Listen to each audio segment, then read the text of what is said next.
When ThieAudio started making tribrid IEMs, they not only hit it out of the park, but kind of crushed the market entirely. The Clairvoyance and the Monarch Mark I both have qualities that rival multi-kilobuck IEMs at only less than $750. And at that time, both were default options if you wanted endgame level sound at affordable price. And to be honest, even till today, if they were both around, they would still hold up very well. Sadly though, they're both discontinued. But fear not, dear viewers, because the second generation of ThieAudio's tribrids did not disappoint at all. In fact, you can say that they're even more popular than the first generation. And I'm mainly talking about the Monarch Mark II and the topic of today's video, the Oracle Mark I. These two IEMs were so popular that it's in my belief that they caused the discontinuation of the original Monarch and Clairvoyance in the first place. Now on this channel, we already have a love letter made for the Monarch Mark II. You can watch it right here, made by Critical. So in this video, we're gonna be focusing only on the Oracle Mark I.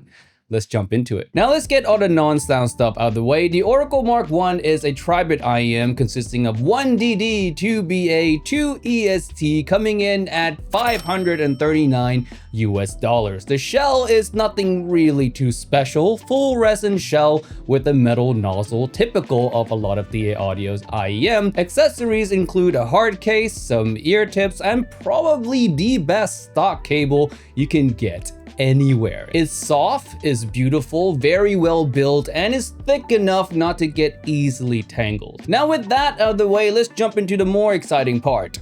The tuning. The Oracle Mark I's rise to fame was the fact that it was deemed a clairvoyance, but cheaper. And in a lot of ways that's true, but there are some things that are different between the two. Just like the Clairvoyance, the Oracle Mark I has a beautiful neutral tuning with a slight bass boost, and the bass boost is focused mainly in the sub-bass area, which allows the mid-range to remain quite clean. However, it's not the same type of clean you see in Harman tuning that can be thin to some people. The Oracle doesn't have that thinness. And speaking of the mid-range, it's definitely the star of the show when it comes to the Oracle Mark I, and it is an area I feel the Oracle actually improved upon the already quite exceptional mid-range of the Clairvoyance. And this beautiful mid-range is the reason I find myself loving the Oracle Mark I every time I get a chance to revisit it. And for those of you who've been a long-time fans of me, you guys know that I always praise the Oracle Mark I to high heavens whenever it pops up in conversation. That being said though, there is an area where I feel the Clairvoyance has a slight edge over the Oracle Mark I, and that is in overall technical performance. The Clairvoyance is just a bit more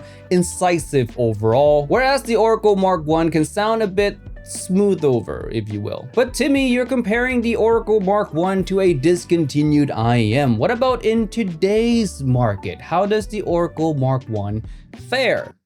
Well, still pretty well. Even in today's market, the Oracle Mark I is still one of the best IEMs you can grab if you want something that's neutral and versatile, especially if you love beautiful sounding mid-range. That being said though, it's not nearly as competitive as it was a couple of years ago. There are other IEMs now that are neutrally tuned at cheaper prices that would give the Oracle Mark I a run for its money. But in the context of the market as a whole, it's still, at least for me, a top 10 if not top 5 options around $500 for neutral tuning. And that's mainly because the Oracle Mark I is not just a very well-tuned neutral IEM with good enough technical abilities, it is all of that plus the fact that it really doesn't have any huge red flags or any outright deal breaker qualities. That being said though, what are some of its potential deal breaker qualities? Because every IEM has a flaw, whether big or small, and flaw number 1 of the Oracle is that it is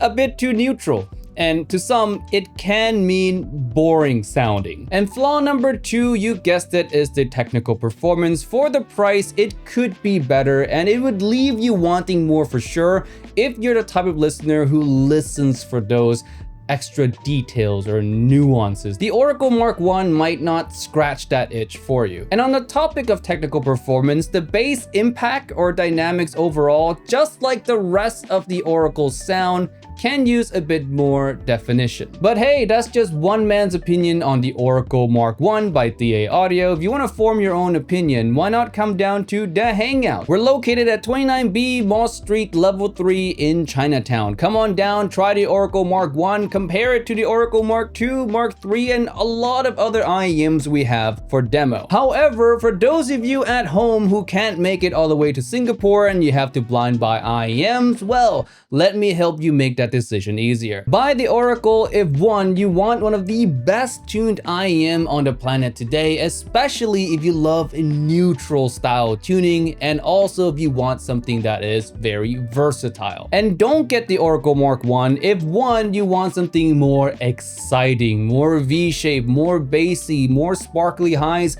anything like that. I would divert your attention over to maybe the Oracle Mark 2, Mark 3, or Monarch 3, or any other ThieAudio's hype series. And number 2, if you want something more technical, more detailed oriented, the Oracle Mark 1 might be a bit too smoothed over for you. And like always, if you do want to purchase the Oracle Mark 1, why not purchase from us at Hangout.audio, where you get free global shipping.